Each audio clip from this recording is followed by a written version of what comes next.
Salut à tous, j'espère que vous allez bien, que vous vous portez bien. Aujourd'hui, on se retrouve pour une nouvelle émission d'Occasion Saisie avec le bonnet. Cette fois-ci, ce sera du très bon, des choses que j'ai eues chez Bulle en stock. C'est parti tout de suite pour Occasion Saisie, générique.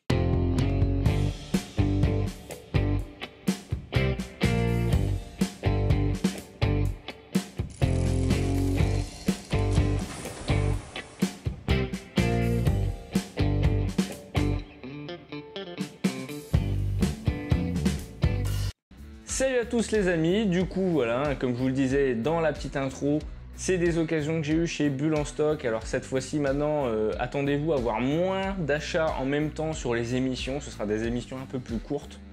Et cette fois-ci c'est deux achats différents que j'ai eu chez Bulle en stock, que j'ai eu dans la boutique comme ça. C'est vraiment des achats que j'avais pas forcément prévus, mais des choses qui étaient pas chères du tout et qui me plaisaient. Et je vais vous les présenter tout de suite. Allez, c'est parti pour la première occasion saisie. Générique.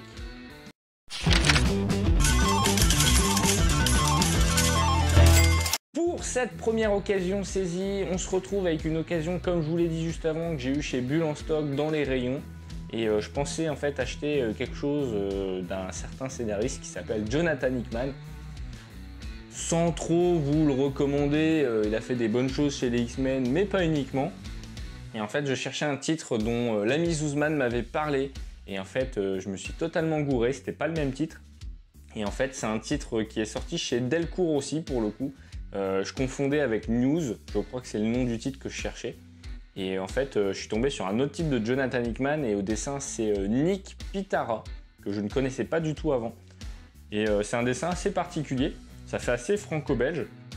Et en fait, c'est un des rares comics de Jonathan Hickman qui n'est pas très sérieux dans le sens super construit, avec des analyses de peuple, avec des données un peu dans tous les sens comme il a pu faire sur les X-Men, mais pas que. Et là, alors c'est très complet, hein, c'est pas ce que je dis, mais c'est quelque chose d'un peu plus humoristique, on va dire. Et c'est un peu l'alien dans sa bibliographie, si je puis dire. Et Projet Manhattan, c'est une drôle d'histoire où en fait vous allez avoir le Projet Manhattan comme tout le monde le connaît autour de la bombe atomique. On va retrouver Einstein, mais pas uniquement. Il y a des histoires d'extraterrestres, il y a des histoires de double maléfique. Enfin bon, c'est un sacré bordel à expliquer. Et c'est juste génial en fait quand je l'ai lu. Alors chez Delcourt, il n'y a qu'un numéro. Ça coûtait 14,95 €. Moi je l'ai eu pour 5,90 € chez Bulle en stock. Donc c'est plutôt sympa. C'est un format en plus en hardcover, mais par contre, si vous voulez lire la suite, achetez directement les albums chez Urban, n'achetez pas le premier numéro, sauf si vous voulez vous faire une découverte. Donc ça reste quand même très sympa, mais seul point noir sur cette série, c'est que Delcourt n'a pas les droits pour la suite, alors qu'Urban les a. Donc voilà, je vais devoir me retrouver à chercher les numéros complets chez Urban, et pour avoir la suite de l'histoire et le complément.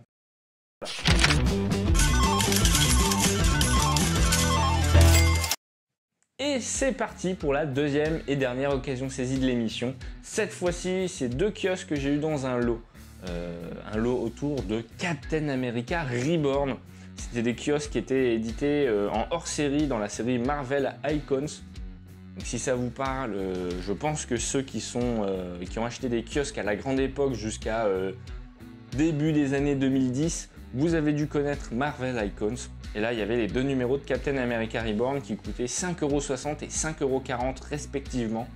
Il y en a un qui a une couverture irrégulière, parce que c'est un hors-série, une collector edition. Alors bon, ça change pas grand-chose, sachant qu'elle était moins chère que l'édition classique du numéro d'après, étonnamment. Et en fait, c'est une histoire autour de Captain America qui, en fait, renaît clairement. Et il y a toute une histoire avec Bucky Barnes, avec Crâne Rouge. C'est assez sympa, ça se laisse lire. Et du coup, en neuf, j'aurais eu ça pour 11 € chez Panini Comics pour les deux numéros, le numéro 17 et 18. Et là, j'ai eu le tout pour 5 €, donc encore une belle économie. C'est sympa à lire, c'est pas le meilleur de Captain, c'est pas le run de Brubaker non plus, qui est excellent à côté.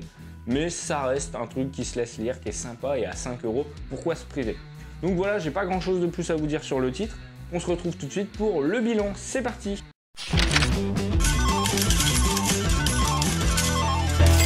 Et oui, ce bilan il va être assez court, 3 comics que je vous présente. un achat chez Delcourt et un achat chez Panini Comics, tout ça en occasion chez Bulle en stock. En tout, j'en aurais eu pour quand même la modique somme de 25,95 € en neuf.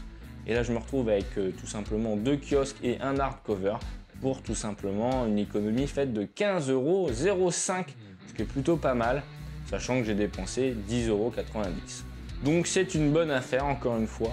On se dit à très bientôt sur la chaîne d'Occasion Saisie. Vous savez ce qu'il vous reste à faire, hein, les petits pouces bleus, l'abonnement, le commentaire et l'abonnement avec la petite cloche évidemment pour ne rater aucune notification. Vous pouvez me dire dans les commentaires ce que vous avez pensé de tout ça, évidemment c'est un grand plaisir que je vous répondrai comme toujours.